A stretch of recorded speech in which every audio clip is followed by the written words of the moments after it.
ಇವನು ಬಂದು ಯಾರು ಕೆಲಸ ಕೇಳದ್ನಂತೆ ಎಲ್ಲೂ ಕೊಡ್ನಿಲ್ವಂತೆ ಚಿಕ್ಕೋನು ಅಂದ್ಬಿಟ್ಟು. ಆವಾಗ ಹೋಗ್ಬೇಕಾದ್ರೆ ಇವನು ಎಲ್ಲೋ ಚೌಟ್ರಿಲಿ ಒಂದ್ ಮದ್ವೆ ಆಯ್ತಾಯ್ತಂತೆ. ಆ ಚೌಟ್ರಿಗೆ ಹೋದ್ನಂತೆ. ಇವ್ನು ಅರ್ಕಲ್ ಬೆಟ್ಟಕ್ಕೆ ಹೆಂಗೆಂಗ ಹೋದ್ರೆ ಇವ್ನ್ ಬಿಡ್ತಾರ.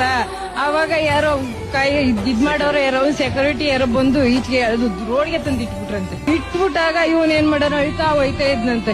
ಅಳ್ತಾ ಹೋಯ್ತಾ ಇರ್ಬೇಕಾದ್ರೆ ಯಾರೋ ಗಣೇಶನ್ ಕುಣಿಸ್ಕೊಂಡು ಪಾಪ ಎಲ್ಲ ಆಟ ಇದ್ ಮಾಡ್ತಾ ಇದ್ರಂತೆ. ಅವಾಗ ಇವನು ಹೋಗ್ಬೇಕಾದ್ರೆ ಇವನು ಅವ್ರು ನೋಡ್ಬಿಟ್ಟು ಹೋಗಿ ಅವ್ರ ಜೊತೆಲಿ ಇವನು ಕುಣಿದ್ನಂತೆ.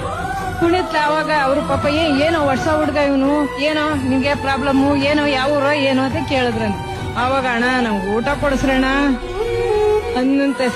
ಏನು ಊಟ ಕೊಡಿಸ್ರು ಅಂತ ಹೊಟ್ಟೆ ತುಂಬಾ ಊಟ ಕೊಡ್ಸಿ ಇವನ್ಗೆ ಎಲ್ಲ ಇದ್ ಮಾಡಿ ಅವಾಗ ಏನು ಸೈಕಲು ಕೂಟ್ರು ಏನು ಸುದ್ದ ಮಾಡ್ತಾ ಇದ್ರಂತ. ಅಲ್ಗೋಗಣ 20 ರೂಪಾಯಿ ಕೊಡ್ರಣ, 50 ರೂಪಾಯಿ ಕೊಡ್ರಣ ಸಾಕು ನಿಮ್ಮ ಹತ್ರ ಕೆಲ್ಸಕ್ಕೆ ಸೇರ್ಸ್ತಾರಣ ಅಂತ ಅನ್ನಂತೆ. ಪಾಪ ಅವ್ರು ಏನು ಕೆಲ್ಸ ಕೊಟ್ರಂತೆ. ಅವಾಗ ಗೇಕಂದಲ್ಲಿ ಇದ್ನಂತೆ.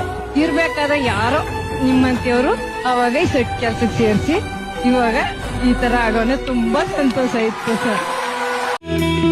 ಟಿವಿ ಕನ್ನಡ ನ್ಯೂಸ್ಗೆ ಲೈಕ್ ಮಾಡಿ, ಶೇರ್ ಮಾಡಿ ಹಾಗೂ ಮತ್ತಷ್ಟು ಸುದ್ದಿಗಳಿಗಾಗಿ ಫಾಲೋ ಮಾಡಿ.